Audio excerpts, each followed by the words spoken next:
ये नहीं हो सकता, ये नहीं हो सकता। मैं ऐसा नहीं होने दूंगा, ऐसा कदापि नहीं होने दूंगा। तेरे विष्णु ने मेरे भाई को छीना, मेरी बहन को छीना और अब मेरे गुरुदेव को छीन लिया तेरे विष्णु ने।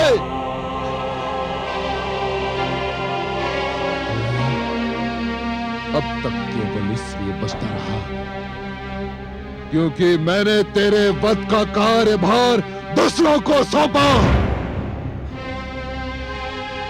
क्योंकि मैं तेरे रक्त से अपने हाथ नहीं रंगना चाहता था, किंतु अब ये अशुभ कार्य मुझे स्वयं करना होगा। नहीं, स्वामी छोड़ दीजिए मेरे पुत्र को। हट जाइए। नहीं स्वामी, नहीं। हट जाइए। नहीं।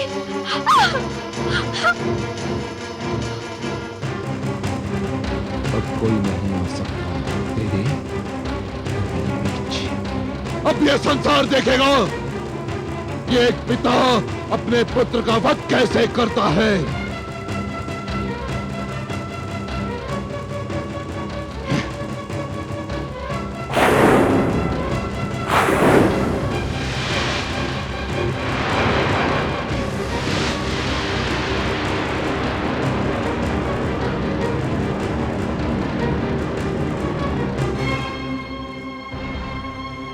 मैं इस आसुरी खड़क से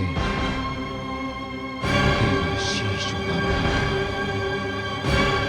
सारे संसार में घुमा जाएगा तेरा शीश, ताकि संसार में जो भी विष्णु भक्त बचा है तेरा कटा हुआ शीश देखकर विष्णु का नाम भूल जाएगा।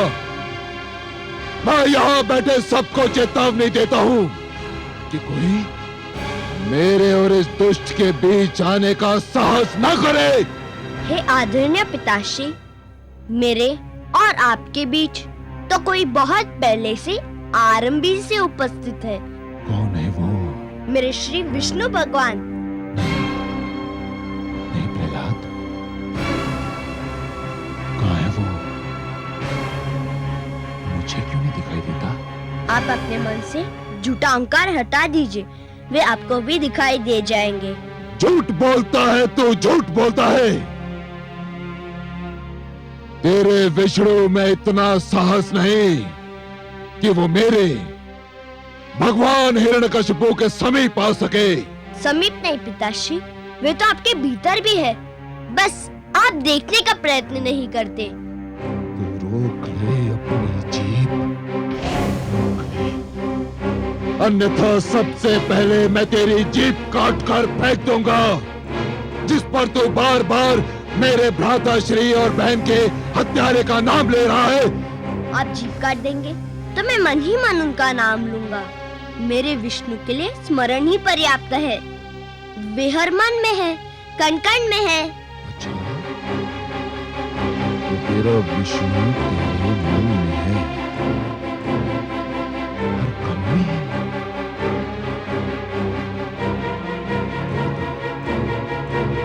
तेरा विष्णु स्लोस्तंभ में है? हाँ पिताश्री, मेरा विष्णु इस लोह स्तंभ में भी है। सैनिकों, इस लोह स्तंभ को अग्नि से तपाओ, इसे अंगारे की भांति लाल बनाओ।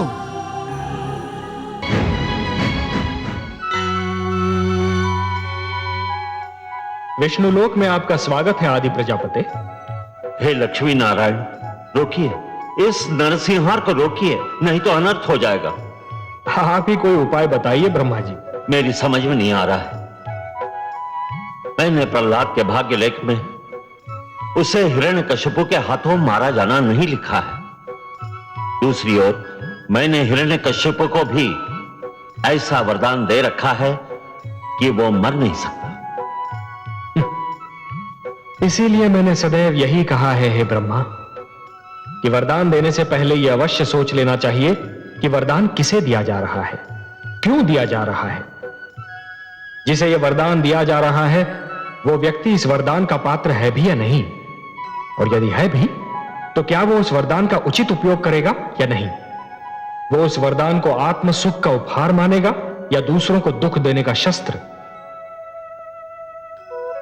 हे ब्रह्मा, जिस प्रकार शिशु के हाथ में खड्ग थमा देना अनदेखे संकट को निमंत्रण देना है, उसी प्रकार एक दुष्चरित्र व्यक्ति को वरदान दे देना अपने लिए और सृष्टि के लिए घातक घटनाओं को निमंत्रण देना है। आप सत्य कहते हैं, पर धनुष से बाण निकल चुका है। वरदान तो मैं दे चुका हूं, अब क्या हो सकता है? आपको कुछ तो करना ही होगा। मेरे वरदान के अनुसार हिरण्यकश्यपु न दिन में मर सकता है न रात में, न घर के भीतर मर सकता है न घर के बाहर, न धरती पर मर सकता है न आकाश में, न कोई पशु से मार सकता है न मानव अथवा देवता, न कोई अस्त्र उसकी मृत्यु का कारण बन सकता है और न ही शस्त्र।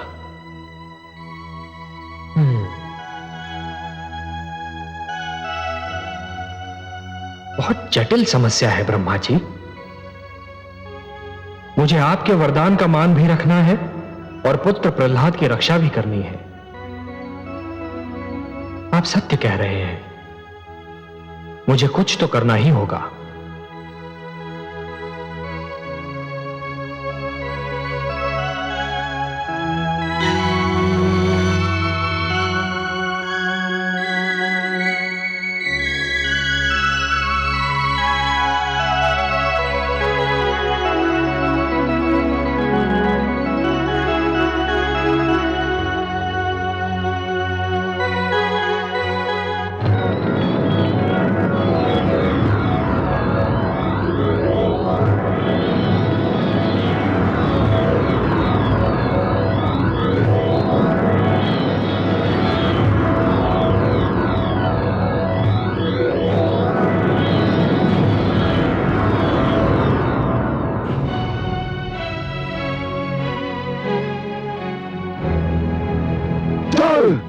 नहीं स्वामी, मत ले जाइए मेरे लाल को, छोड़ दीजिए उसे, क्षमा कर लीजिए, मत ले जाइए उसे, क्षमा कर लीजिए स्वामी, मत ले जाइए, मत ले जाइए, मत ले जाइए।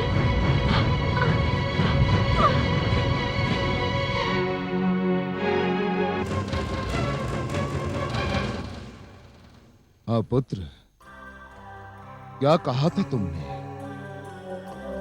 इस लो स्तंभ में तेरा विष्णु है। यदि इस लो स्तंभ में तेरा विष्णु है तो जा गले लग इसके, जा।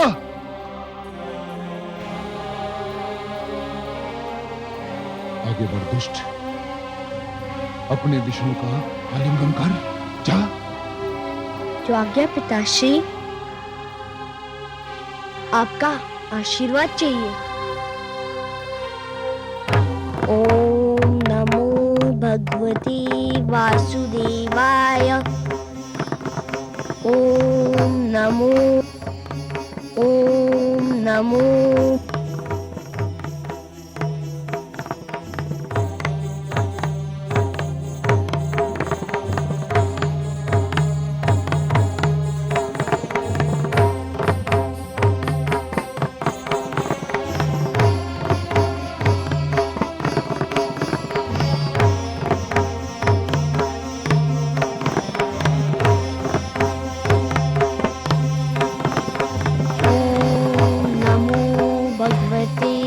वासुदेवाय। ओम नमो भगवते वासुदेवाय। ओम नमो भगवते वासुदेवाय।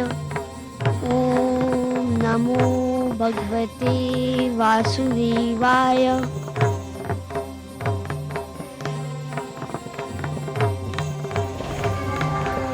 मैं अपने विष्णु के गले लग गया पिताश्री। धूर्त कपटी, अवश्य तेरे पास मायावी शक्तियां हैं जिसकी सहायता से तूने इस लो स्तंभ को ठंडा कर दिया। सैनिकों, बांध दो इसे इसी खंबे से। आज मैं इसके प्राण लेकर ही दम लूंगा। बांध दो इसे।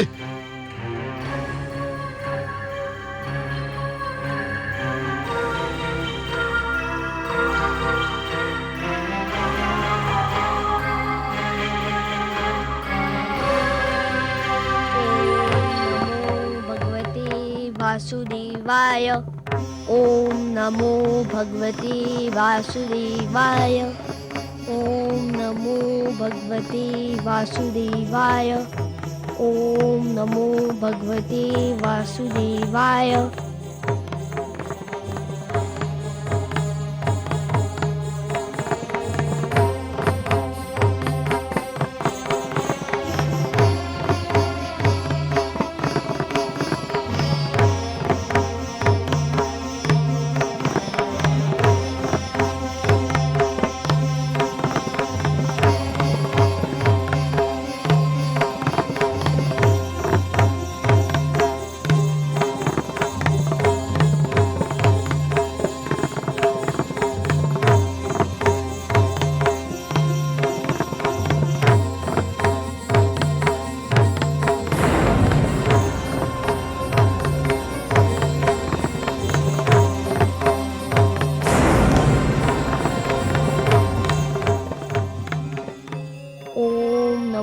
भगवते वासुदेवाय।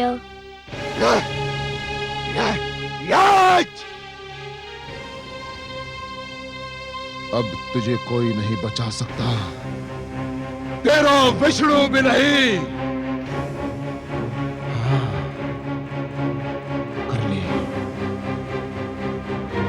कर ले अपने विष्णु का मन भर के स्मरण कर ले। यदि तेरे कथनानुसार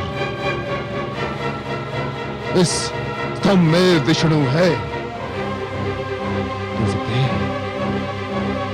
कि वो बाहर निकलकर तुझे दर्शन दे और तेरे वध का दृश्य भी देखे। तो जीवन की जगह पर ला दे। अब तू जीवित नहीं बचेगा।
छोड़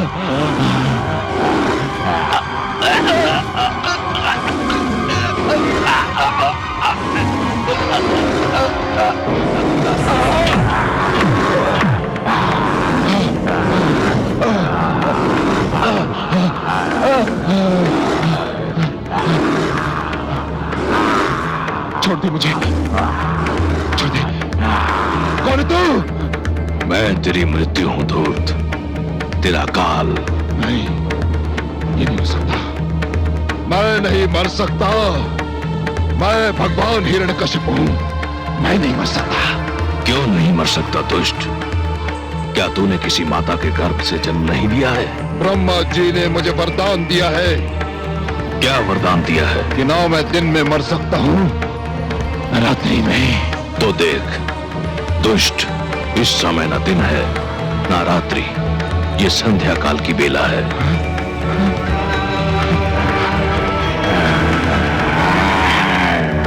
ना मैं घर के भीतर मर सकता हूं, न घर के बाहर। तू न घर के भीतर है न घर के बाहर, तू इस समय चौखट पर है।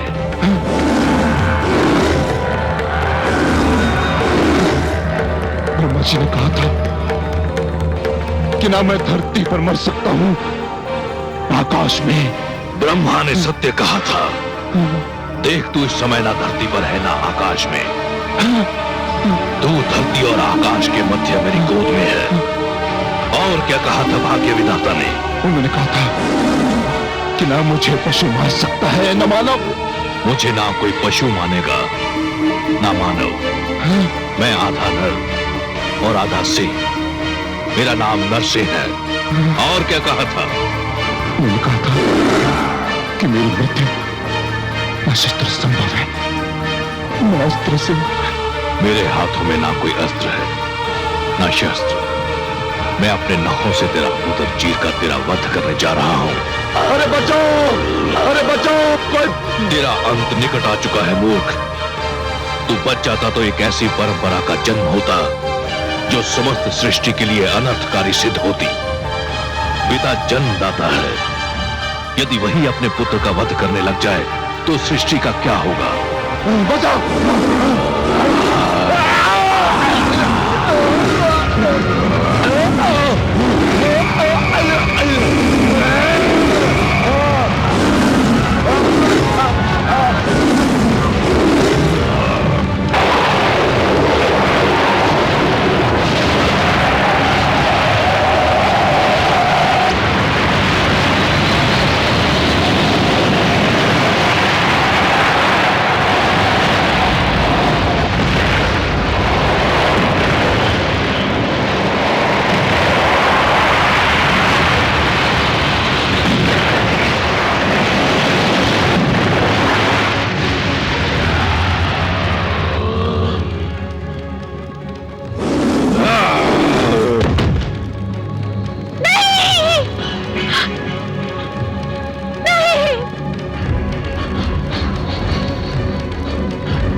पापी, महापापी, अधर्मी, तूने मेरे भक्तों, संतों, महात्माओं और सत्य के पथ के पथिकों का जीवन संकट में डाल दिया था। मेरी ही इच्छा से प्रहलाद जैसे भक्त का जन्म असुरकुल में हुआ, ताकि तेरे अभिमान को तेरा ही रक्त ललकारे और संसार को यह ज्ञान भी हो कि असुरों में भी महापुरुषों का जन्म संभव है। हे नराधम, तूने ब्रह्मा से छल द्वारा एक वरदान क्या मांग लिया? तूने वास्तव में यह समझ लिया कि तुझे मृत्यु से मुक्ति मिल गई। मूर्ख, परमेश्वर के अतिरिक्त जन्म और मृत्यु के चक्र से कोई मुक्त नहीं है।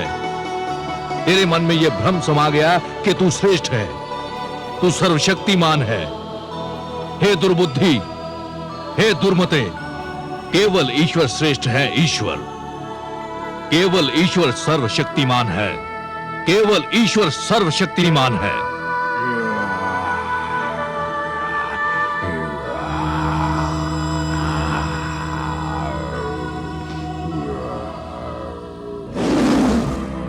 शांत हो जाइए हे विश्वेश्वर, शांत हो जाइए। नहीं, आज संसार को यह ज्ञात हो जाना चाहिए कि परमेश्वर की शक्ति को ललकारने वालों का क्या परिणाम होता है?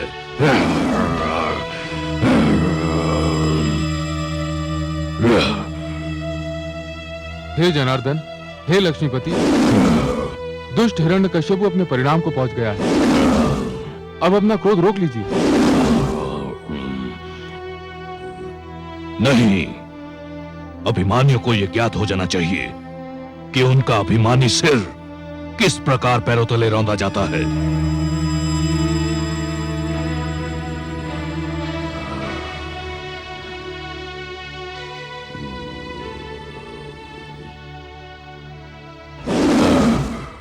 हे वासुदेव, आपने न्याय कर दिया है। हिरण्यकशिपु के शरीर के साथ उसका अभिमान भी ठंडा पड़ चुका है। अब अपने प्रकोप को समेट लीजिए, नहीं तो समस्त सृष्टि उसकी चपेट में आ जाएगी। इस पापी ने स्वयं को ईश्वर कहा था, स्वयं को सर्वशक्तिमान कहा था, मेरे भक्तों को कष्ट दिया था। देख ले, आज समस्त संसार देख ले कि स्वयं को ईश्वर कहने वाले, स्वयं को सर्वशक्तिमान मानने वाले किस प्रकार धूल में मिला दिए जाते हैं।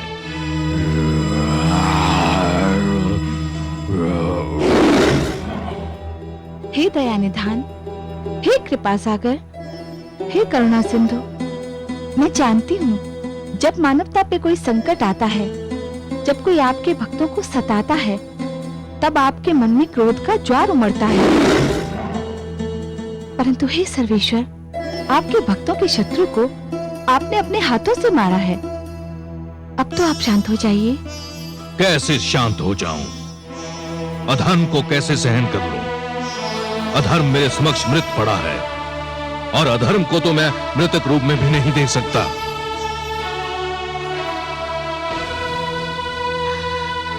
पुत्र,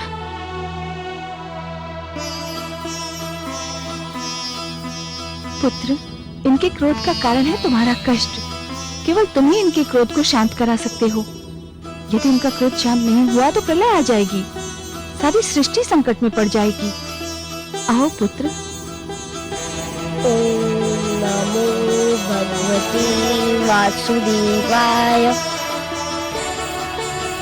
हे मेरे वासुदेव, मेरे विष्णु, मेरे मन में जन्मी से आपकी जो छवि बसी है वह बड़ी सुंदर, बड़ी कोमल, बड़ी मनमोहक है। मैंने हर पल उसी छवि को पूजा है। हे जगदीश्वर, मुझे आपके इस विकराल रूप से डर लग रहा है। मैं जानता हूँ आपके क्रोध का कारण है मुझे दी जाने वाली यातनाएं, मुझे पहुंचाया जाने वाला कष्ट। उन यातनाओं और कष्ट का आपकी कृपा से अंत हो चुका है।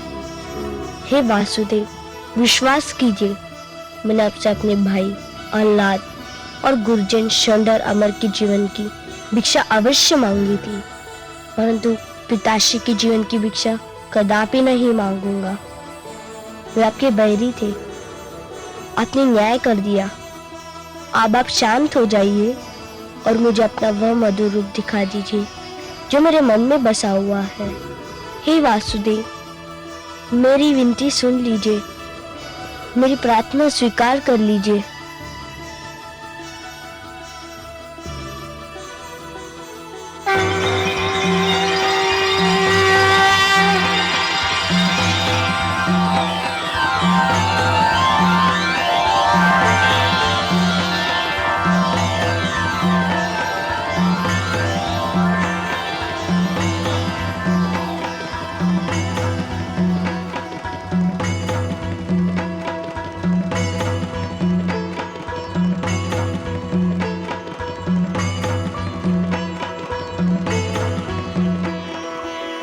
तुम धन्य हो पुत्र, तुम धन्य हो। तुमने असुरों के बीच भक्ति की सुगंध फैलाई। तुमने दानवता के अंधकार में सत्य का दीप जलाया। तुमने असभ्यता की इस कीचड़ में सभ्यता का कमल खिलाया। तुमने इतनी छोटी आयु में मेरी राह में इतने सारे कष्ट सहे, परंतु अपने धैर्य का साथ नहीं छोड़ा। तुमने सबको यह दिखा दिया कि एक गुरु कैसा हो, शिष्य कैसा हो, शिक्षा कैसी हो। मैं तुमसे अत्यंत प्रसन्न हूं पुत्र प्रहलाद, अत्यंत प्रसन्न हूं। तुम मेरे परम भक्तों में गिने जाओगे। जब तक ये समस्त संसार रहेगा, कोई भी तुम्हारा नाम कदापि नहीं भूल पाएगा।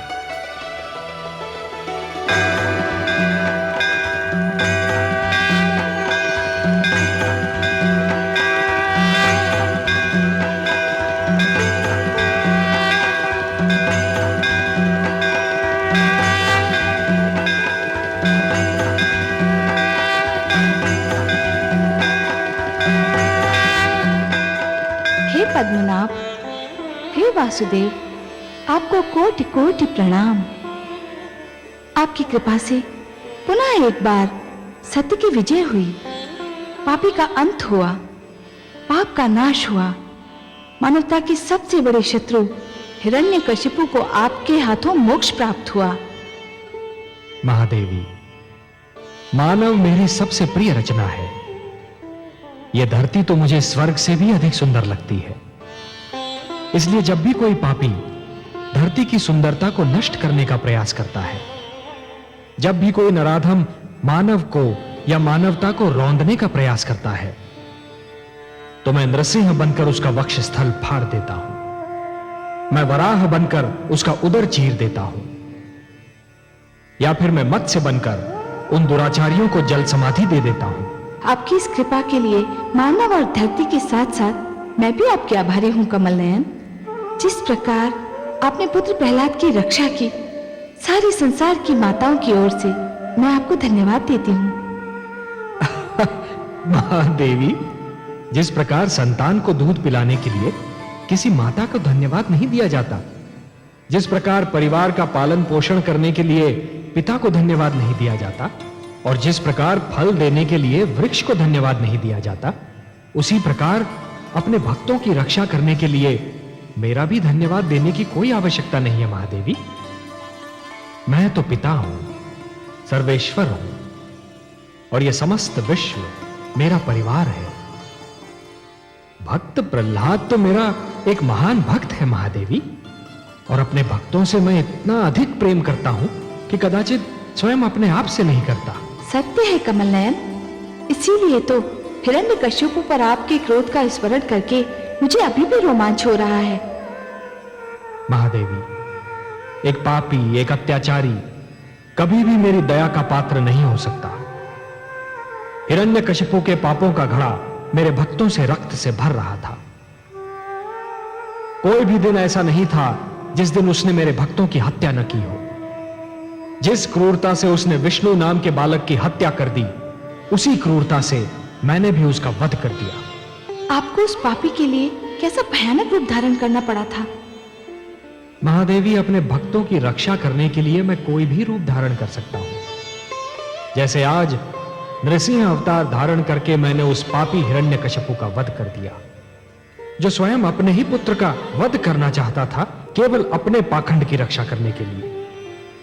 अपने स्वार्थ, अपनी महत्वाकांक्षा के सामने वो ना तो राजधर्म को निभा पाया, न एक पति के धर्म को, और ना ही पिता के धर्म को। मैंने उसके वंश में प्रहलाद जैसे बालक को जन्म दिया। प्रहलाद, जिसका मुखमंडल देखकर स्वयं अत्याचार को भी दया आ जाए। परंतु हिरण्यकशिपु को दया नहीं आई महादेवी। महादेवी, यह धरती मैंने ऐसे अत्याचारियों के लिए नहीं बनाई। यह धरती मैंने ऐसे हत्यारों के लिए नहीं बनाई। इस धरती की सुंदरता धमाके से उजाड़ने के लिए मैंने नहीं बनाई महादेवी। इसलिए आज मैं यह पुनः घोषणा करता हूं, परित्राणाय साधूनाम विनाशाय च दुष्कृताम धर्म संस्थापनार्थाय संभवामि युगे युगे। जब जब धर्म पर संकट आएगा महादेवी, और ये दुष्ट जन महात्माओं को कष्ट पहुंचाएंगे, तब तब धर्म की रक्षा करने में आऊंगा, धरती और मानवता की रक्षा करने में आऊंगा, और हर युग में आता रहूंगा। होना ही था एक दिन अभिमान।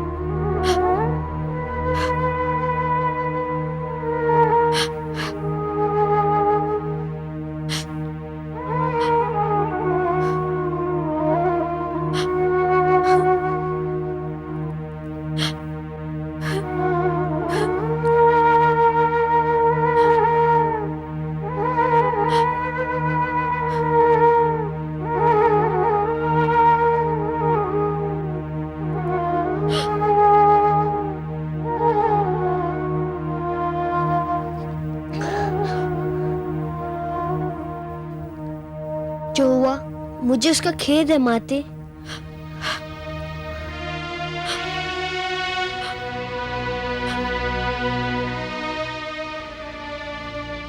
जो हुआ पुत्र, उस पर खेद व्यक्त करने के अतिरिक्त और किया भी क्या जा सकता है। परंतु खेद तो ये है कि तुम्हारा खेद और मेरा दुख भी अब होने के निर्णय को नहीं बदल सकता। माते, कहीं आप पिताश्री की मृत्यु के लिए मुझे तो उत्तरदायी नहीं समझ रही है? नहीं पुत्र, जो हुआ उसका उत्तरदायी मेरा ही भाग्य है। मेरे ही भाग्य में हार लिखी हुई थी। तुम्हारे पिताश्री ने जितनी बार तुम्हें मारने का प्रयास किया, उतनी ही बार मैं हारी। और अब जब वे मृत्यु से हार चुके हैं, तब भी वास्तव में मेरी ही हार हुई है। परंतु पुत्र, ये मेरी अंतिम हार है। इसमें तुम्हारा कोई दोष नहीं है, कोई दोष नहीं है।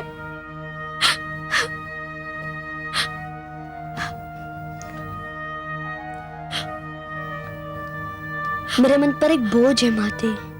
आप सोचे होंगे कि मैंने अपने पूज्य भगवान विष्णु से विनती करके भ्राता आह्लाद को फिर से जीवित करवा लिया। मैंने विष्णु से हट करके अपने गुरुजन शंडर अमर को काल के मुख से खींच लिया। तो अपने पिता के लिए भी भगवान विष्णु से जीवन दान क्यों नहीं मांगा? उन्हें पुनर्जीवन के वरदान से क्यों वंचित रखा? पुत्र, मेरे पति तुम्हारे पिता रहे ही कहाँ थे? उन्होंने तो स्वयं ये घोषणा कर दी थी कि ना तुम उनके पुत्र हो और ना ही वह तुम्हारे पिता। ये नाता तो उन्होंने अपने हाथों से तोड़ दिया था। प्रकृति का बनाया हुआ संबंध तो न जाने कब का उनके अहंकार की चौखट पर सिर पटक पटक कर दम तोड़ चुका था पुत्र। पर मैंने तो उस संबंध को कभी नहीं तोड़ा। मैं उस नाते को कभी नहीं भूला। मैं जानती हूँ पुत्र, इसीलिए तो मैं तुमको दोषी नहीं समझती हूँ। उन्होंने भगवान विष्णु से बैर किया और परिणाम वही हुआ जो भगवान के हर पैरी का होता है और होता रहेगा। कैसे विडंबना है ये, जो स्वयं को भगवान कहता था, सर्वशक्तिमान कहता था, जो स्वयं को दूसरों के प्राणों का रक्षक और स्वामी कहता था, वो अपने ही प्राणों की रक्षा न कर सका। तुमने पुत्र धर्म का पालन किया, परंतु मेरे पति पिता धर्म का पालन भी न कर सके। मैं पिता की चित्र छाया से वंचित हो चुका हूँ माते। मेरे सिर पर अब केवल आपकी छत्र छाया रह गई है।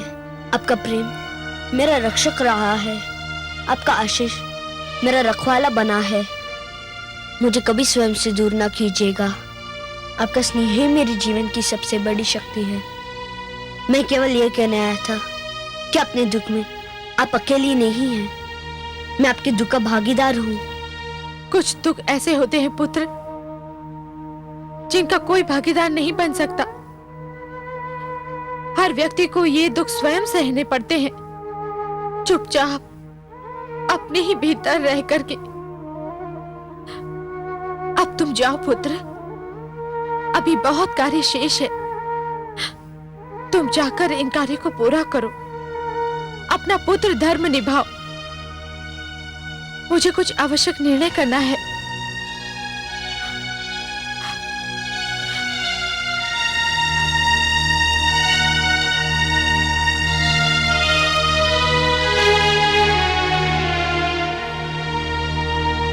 आज असुर कुल का सूरज अस्त हो गया। दुर्भाग्य का चंद्रमा अपनी समस्त कालिमा के साथ असुर लोक के आकाश पर निकल आया है। देवराज इंद्र के गर्व को चकनाचूर करने वाले असुरों के महानायक हिरण्यकश्यपु का आप समस्त असुर वीरों पर एक ऋण है जिसे आप सबको चुकाना है। हमें अति शीघ्र यह निर्णय लेना है कि हमारे प्रिय महाराज का अंतिम संस्कार कौन करेगा। राजकुमार प्रहलाद। और कौन गुरुदेव?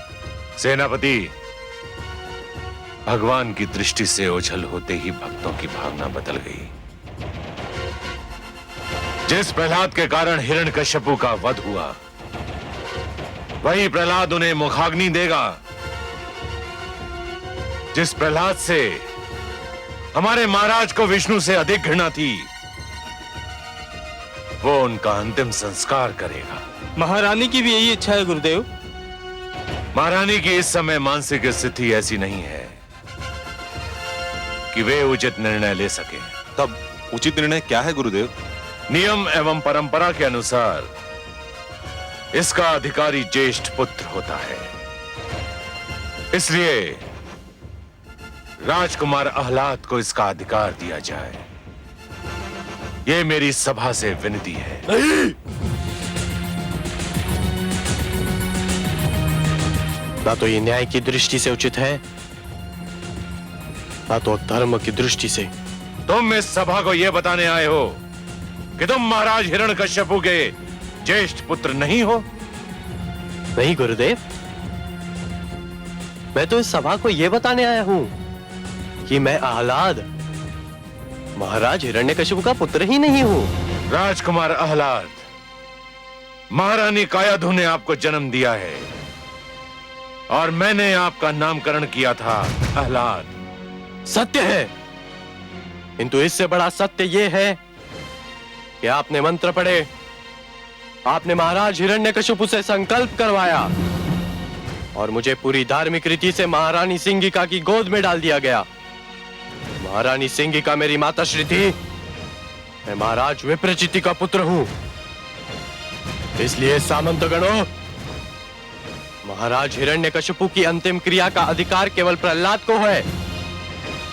ये उसी का अधिकार है, नियम से भी धर्म से भी। इसके उपरांत भी यदि आप लोगों ने आज प्रहलाद से उसका अधिकार छीनने की चेष्टा की तो मैं कह देता हूं, महाराज हिरण्यकश्यपु का मृत शरीर बिना अंतिम संस्कार के ही पड़ा रहेगा।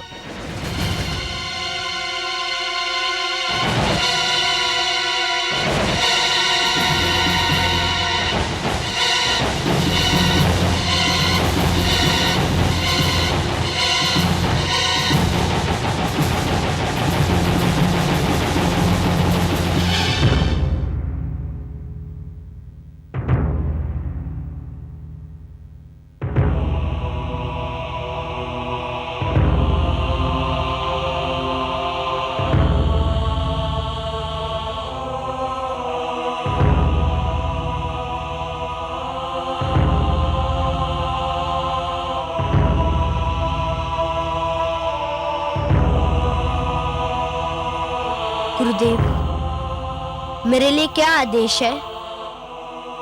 बस कुमार, महारानी कायाधु की प्रतीक्षा है। गुरुदेव, जब पिताश्री के अंतिम संस्कार के लिए ज्येष्ठ पुत्र मेरे भ्राता आह्लाद यहाँ है, तो माताश्री को यहाँ क्यों बुलाया जा रहा है? मेरे माता का हृदय बड़ा ही कोमल है। वे अभी तक पिताश्री की मृत्यु से उभर नहीं पाई है। वत्स, इस समय तुम्हें अपने हृदय को वज्र की भांति इस्पात बनाने की आवश्यकता पड़ेगी। जिस समय असुर राज हिरण्यकश्यपु की चिता को अग्नि दी जाएगी, उस समय तुम्हारी माता महारानी कायाधु भी इसी चिता पर होंगी। क्या?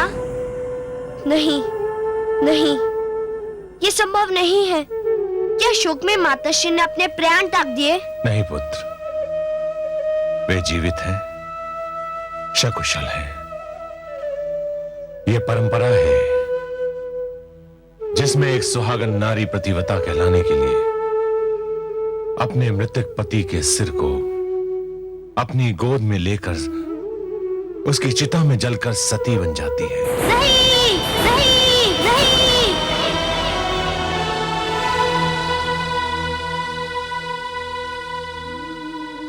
आग का जो भयानक खेल मैंने अपने बुआशी के साथ देखा है, वही खेल आप लोग मेरी माताश्री के साथ परंपरा के नाम पर खेलना चाहते हैं, तो मैं वो खेल नहीं होने दूंगा।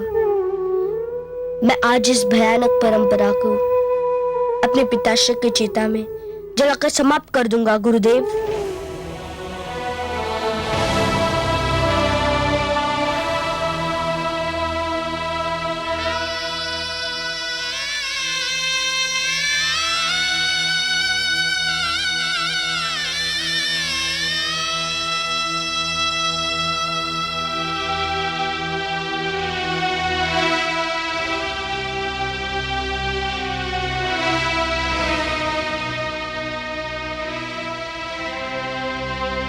गुरुदेव, मुझे आशीष दीजिए। देवादिदेव, महादेव, तुम्हें अपना अंतिम कर्तव्य बिना किसी संकट के पूर्ण करने की शक्ति प्रदान करें। वो स्त्री बड़ी भाग्यशाली होती है जो इस संसार से सुहागन चली जाती है। तुमने ये निर्णय इसलिए लिया है कि तुम अपने इस सुहागन रूप को वैधव्य की लपटों में झोंकना नहीं चाहती हो। और इसीलिए आप सब परंपरा के पुजारी चाहते हैं कि मेरी माताश्री अपने आप को जीते जी चीता की लपटों में झोंक दे। ऐसा नहीं कहते हैं पुत्र। तुम तो मेरे धर्मात्मा पुत्र हो और मुझे पत्नी धर्म के मार्ग पर चलने से रोकना चाहते हो। आप आत्महत्या को धर्म कहती है? आप माताश्री इसे पत्नी का धर्म कहती है? एक ऐसा पति जिसने सारा जीवन आपको सुख की एक सांस नहीं लेने दी, उसके लिए आप आत्मदाह करना चाहती है और कहती है कि पत्नी का धर्म है। पुत्र, हाँ माते, आपका उनके प्रति धर्म अभी भी शेष बचा है जो जीवित नहीं है, और उनके प्रति आपका धर्म समाप्त हो गया है जो अभी भी जीवित है। क्या आपका माता होने के नाते कोई धर्म नहीं है? क्या संतान के प्रति आपके सारे उत्तरदायित्व समाप्त हो गए? नहीं पुत्र, मैं जानती हूँ तू अभी बहुत छोटा है,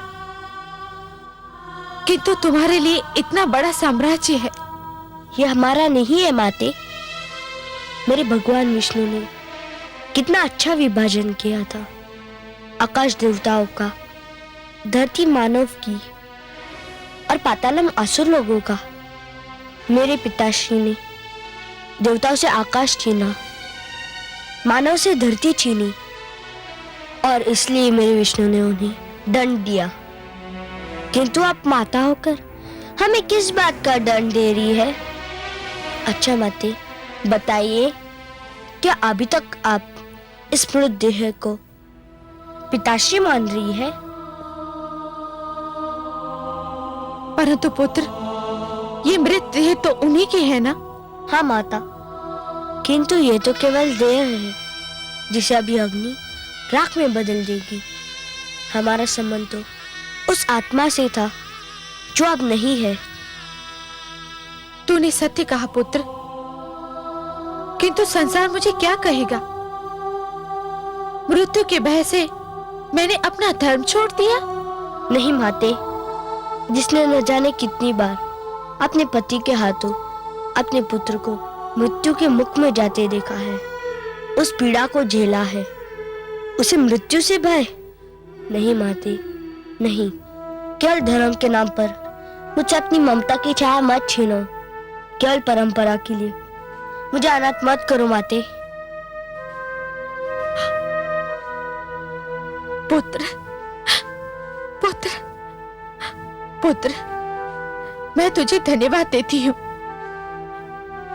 तूने मुझे माता होने के अधूरे कर्तव्य का स्मरण कराया है।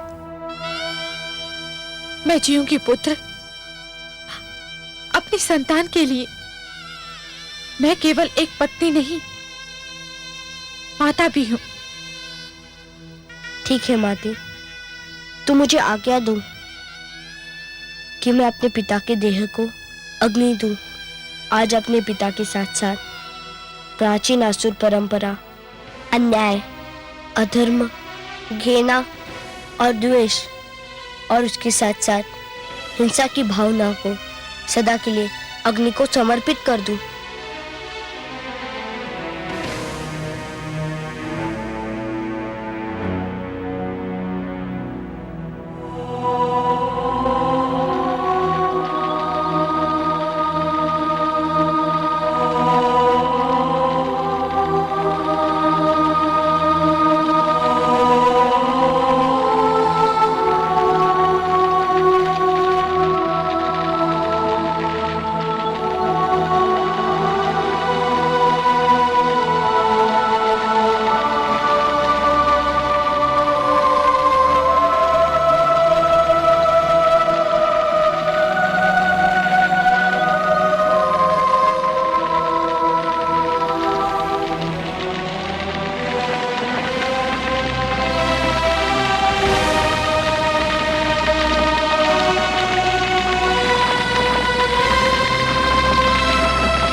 कितना अंतर है, कितना महान अंतर है।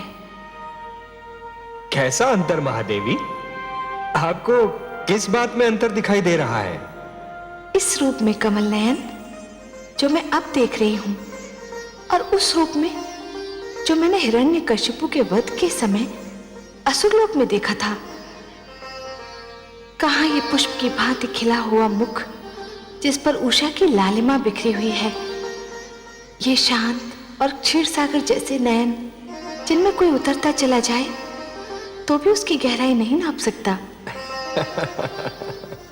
ये समस्त सृष्टि को सुख और संतोष देने वाली मुस्कान जिसको देखते ही आपके चरणों में हृदय अर्पित करने को मन करे।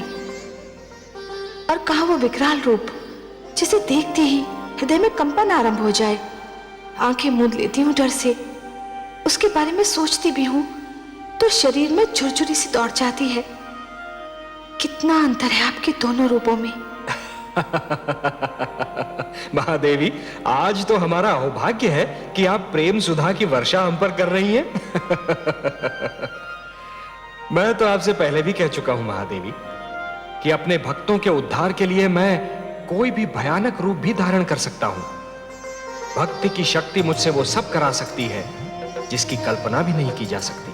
परंतु वो क्रोध जैसे ज्वालामुखी फट पड़ा हो, जैसे समस्त सृष्टि में भूकंप आ गया हो, जैसे सागर अपनी सारी शक्ति के साथ बिफर उठा हो। मैं तो समझी थी कि आज सृष्टि का पालनहार स्वयं ही सृष्टि का संहार करने पे तुला हुआ है। सत्य तो यह है कि मैं अत्यंत भयभीत हो उठी थी कमल नयन, अत्यंत भयभीत। महादेवी, मैं सब कुछ सहन कर सकता हूं महादेवी, परंतु यदि कोई व्यक्ति अभिमान में यह कहने लगे कि वह स्वयं ही ईश्वर है, मैं उसे कदापि सहन नहीं कर सकता।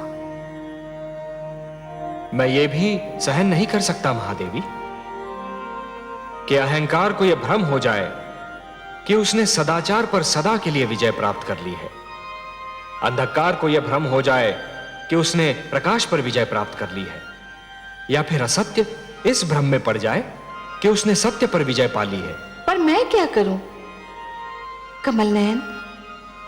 मैं तो आपके इसी रूप पर मोहित हूं जो इस समय मेरे नेत्र देख रहे हैं। यही सुंदर मुखड़ा मेरे मन में बसा हुआ है।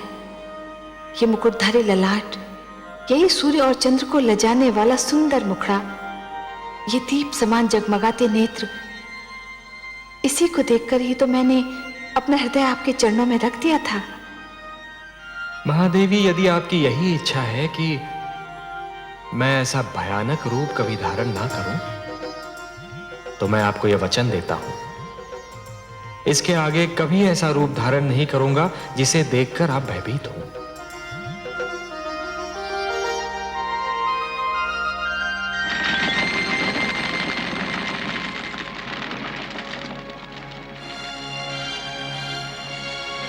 देवराज, क्या पूरी आयु इस कारागार में कटेगी? अब तो अमृतपान भी महंगा लगने लगा।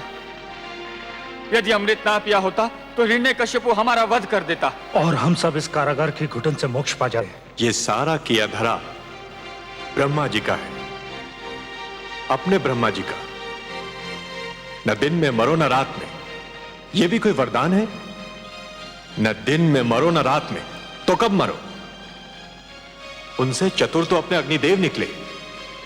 इतनी चतुराई से वरदान दिया कि हिरण्यकशिपु अपनी बहन को नहीं बचा पाया। परंतु हे देवराज, अब हमारा होगा क्या? अब आप लोग मुक्त हैं।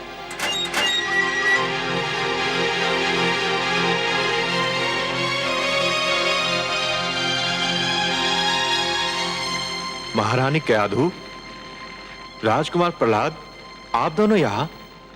हे देवराज, मैं असुराज हिरण्यकशिपु का पुत्र प्रहलाद आप सबसे अपने पिताश्री के व्यवहार की क्षमा मांगने आया हूँ। आप सब मुक्त हैं। राजकुमार प्रहलाद, आपकी मधुर वाणी सुनकर मन को बड़ा संतोष हुआ, किंतु आप बुरा ना माने। यदि हमारी मुक्ति का आदेश स्वयं दानवेंद्र दें तो? हे वरुण देव, मेरे पिताश्री नहीं रहे, मैं अभी उनका अंतिम संस्कार करके आ रहा हूँ।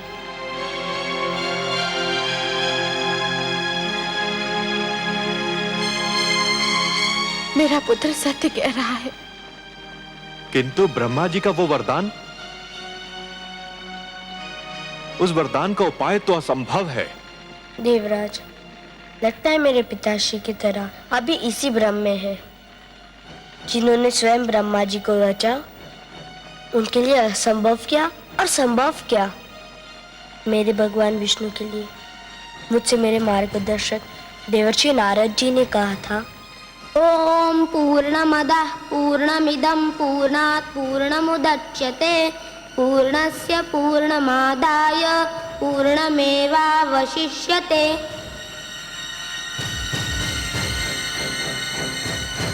मेरे विष्णु के समक्ष जाकर तो प्रश्न भी उत्तर बन जाता है। नारायण नारायण। देवर्षि प्रणाम।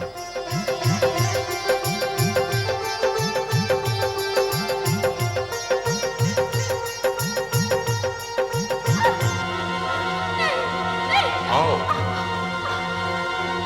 आओ मेरे साथ, आओ मेरे साथ। नारायण नारायण। देवर्षि, अभी आपको देखते ही मुझे उन क्षणों का ध्यान हो आया जब मैं महारानी कयाधु को कायरों की भांति बलपूर्वक लिए जा रहा था। तब यह बालक प्रहलाद अपनी माता के गर्भ में था और मैं इसे जन्म लेते ही मार डालने की सोच रहा था। देवराज, आप जिस बालक का वध करना चाह रहे थे, आज उसी के कारण आप इस कारागार से मुक्त हो रहे हैं।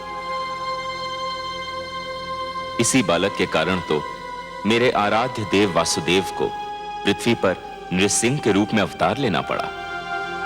हे बाल योगी प्रहलाद, मैं हृदय से आपको प्रणाम करता हूं। आपने हमें मुक्त करके हम सब पर बड़ा उपकार किया है। नहीं देवराज, आप देवता है, श्रेष्ठ है। मैं आपको अपनी माता की इच्छा अनुसार आपका देवलोक आपको लौटा रहा हूँ। कृपया उसको स्वीकार कीजिए। नारायण नारायण, क्या सोच रहे हैं देवराज? ये सत्य है, स्वप्न नहीं। नारायण नारायण। आज से देवता आकाश पर, मानव धरती पर और असुर पाताल में रहेंगे। कोई भी किसी की सीमा का उल्लंघन नहीं करेगा। सब अपने अपने घरों में आनंद से रहेंगे। युद्ध ना हो, शांति शांति हो। यही मेरी भगवान विष्णु से प्रार्थना है। कमल नयन, कितने आश्चर्य की बात है, आपने ध्यान दिया? आप किस आश्चर्य की ओर संकेत कर रही हैं महादेवी? मैं तो कारागार में पुत्र प्रहलाद के देवराज इंद्र के प्रति उदारता के भाव को देख रहा था। मेरा संकेत भी उसी ओर है। कहाँ वो इंद्र, देवताओं में असुर, और कहाँ हमारा पुत्र प्रहलाद, असुरों में देवता। पुत्र प्रहलाद ने उन देवराज इंद्र को उनका देवलोक लौटाया जो कभी उसे मारना चाहते थे।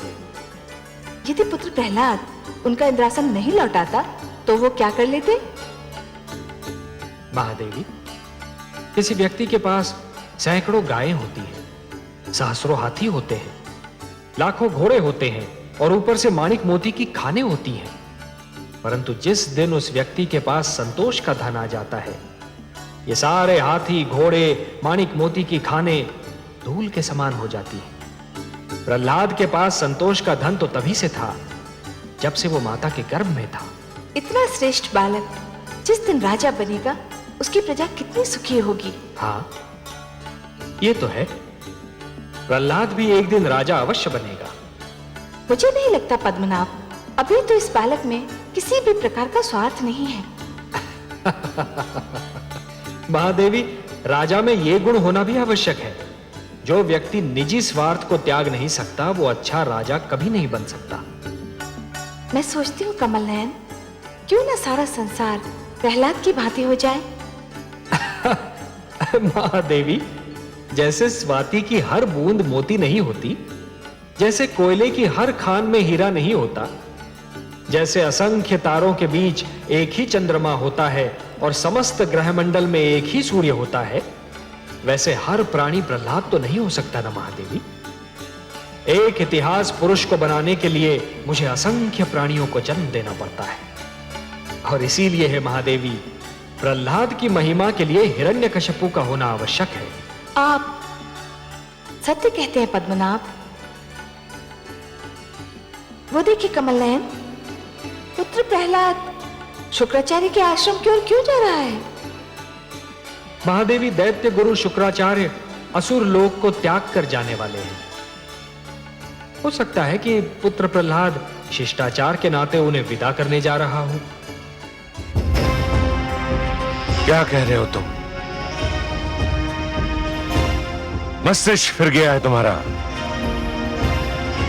गुरुकुल छोड़कर कहां जाओगे? उस मार्ग पर जिस पर प्रहलाद के ज्ञान का उजाला फैला हुआ है, उस मार्ग पर जो सत्य का मार्ग है, धर्म का मार्ग है, कल्याण और मन की शांति का मार्ग है। पिताश्री,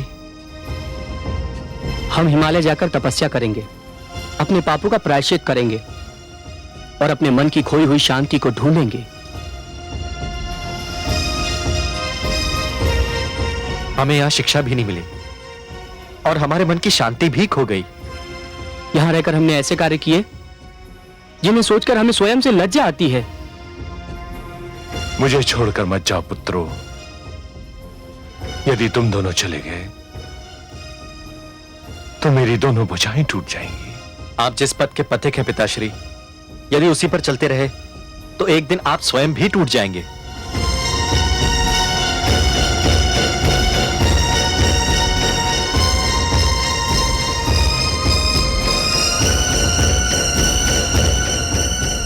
हमें आज्ञा दीजिए पिताश्री।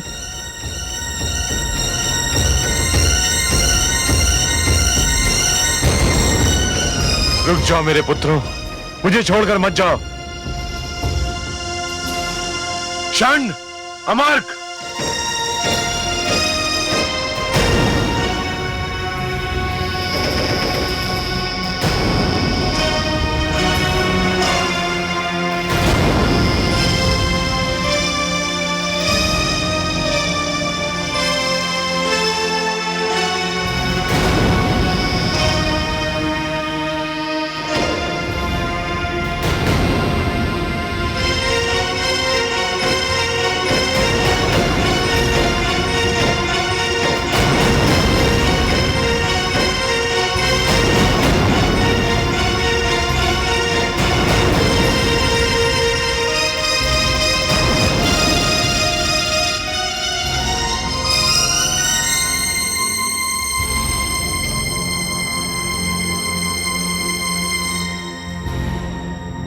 आयुष्मान भव। मुझे जैसी ही सूचना मिली मैं आपके पास चला आया गुरुदेव।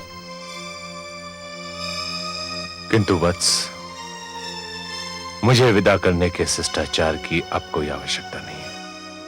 मैं आपको विदा करने नहीं आया हूँ, तब मैं आपको रोकने आया हूँ। क्या तुम मुझे रोकने आया हो?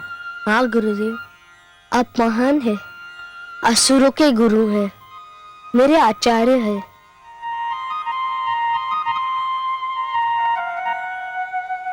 किंतु अब तुम्हें मेरी क्या आवश्यकता है?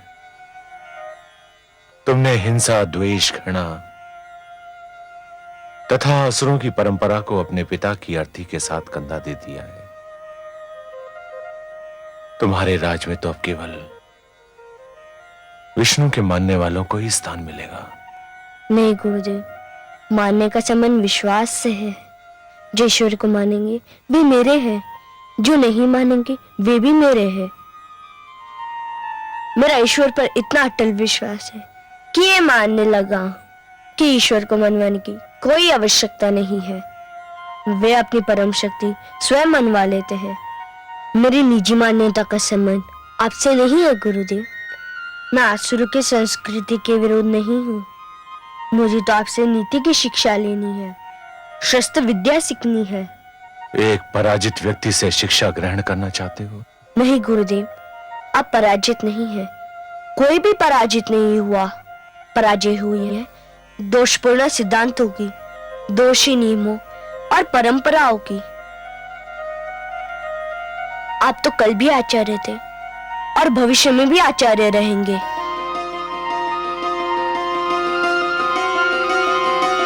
मुझे छोड़कर मत जाइए आचार्य, असुर को छोड़कर मत जाइए। मैं आपके मार्ग में पड़ा हूं। यदि जाना है तो मेरे मस्तक पर पैर धर के निकल जाइए। उठो पुत्र। पुत्र, मैं संसार में अपने आप को सबसे बड़ा हठी समझता था, किंतु मैं तुमसे हार मानता हूं। मैं नहीं चाहूंगा। मैं तुम्हें शिक्षा दूंगा, नीति की, शस्त्र की, ज्ञान विज्ञान की, किंतु तुम भी मुझे वचन दो कि तुम मुझसे विष्णु भक्ति की हट नहीं करोगे। मैं वचन देता हूँ, आपके ओर से भी उनकी भक्ति मैं कर लूंगा। आप तो बस मेरे मस्तक पर अपना हाथ रख दीजिए।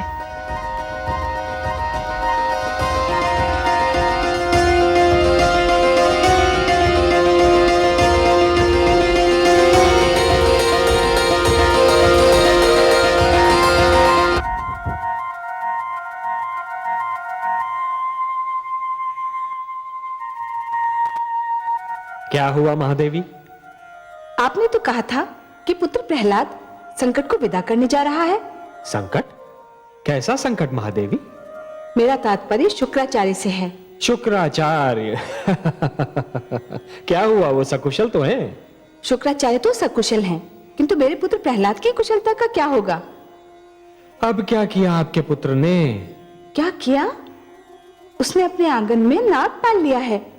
अब नाग तो उसे डसेगा ही। महादेवी, आपने चंदन का वृक्ष देखा है? देखा है कमल नयन। चंदन के वृक्ष के चारों ओर नाग ही नाग होते हैं, पर उनके विष का प्रभाव चंदन के वृक्ष पर पड़ता ही नहीं। अपना प्रहलाद भी चंदन है। ये बात उपहास में टालने वाली नहीं है वासुदेव। पुत्र प्रहलाद कितना सीधा, कितना सरल है। शुक्राचार्य रूपी संकट अपने आप टल रहा था। अच्छा भला वो जा रहा था, किंतु पुत्र प्रहलाद ने अपने सबसे प्रबल विरोधी को अपने साथ रख लिया। ये क्या नीति हुई कमल नयन? महादेवी, बच्चा है, अबोध है, सीख जाएगा। अच्छा ये बताइए कि क्या आप जानती हैं कि सबसे बड़ा नीतिज्ञ कौन होता है? नहीं नारायण। सबसे बड़ा नीतिज्ञ वो होता है जो अपने विरोधियों को साथ लेकर चलता है। इससे तो यही सिद्ध हो रहा है कि प्रहलाद उतना सरल नहीं है जितना कि आप समझ रही हैं। अब ये तो देवर्षि नारद से ही पता चलेगा कि नीति की शिक्षा उन्होंने प्रहलाद को कब दी। आपकी बातें तो कभी कभी मेरी समझ से परे हो जाती हैं वासुदेव। महादेवी, हमारे प्रहलाद को राजा बनना है और एक अच्छे शासक के विरोधी तो होने ही चाहिए। जब तक उसके विरोधी नहीं होंगे वो सतर्क नहीं होगा, सावधान नहीं होगा और प्रजा में प्रिय भी नहीं होगा। आज समस्त संसार में दैत्य गुरु शुक्राचार्य से श्रेष्ठ राजनीति का कोई आचार्य नहीं मिलेगा। वो मेरे विरोधी अवश्य है महादेवी, परंतु आज तक उन्होंने कभी अपने कर्तव्य से मुख नहीं मोड़ा और इसीलिए वो मुझे प्रिय भी हैं। महादेवी, आप तो बस प्रहलाद जैसे पुत्रों की चिंता कीजिए और सृष्टि के सारे शुक्राचार्यों की चिंता मुझे करने दीजिए।